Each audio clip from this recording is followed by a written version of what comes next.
Ay, kawawa naman yung baby na yan. Ay. Fictional producer character for an in-universe live-action TV show inside of the real-life animated Magic School Bus show. It's confusing, I know. Think of it like a mockumentary. The filmmakers are just as much part of the story as the characters. So, just like the SpongeBob television theory, everything we see in the show is being filmed by in-universe cameras, and everything that happens is just scripted for the purposes of creating an educational live-action TV show. Since writers are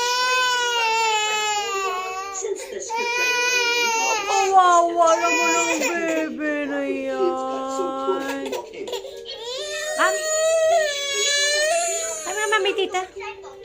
Let's go. Ta? okay,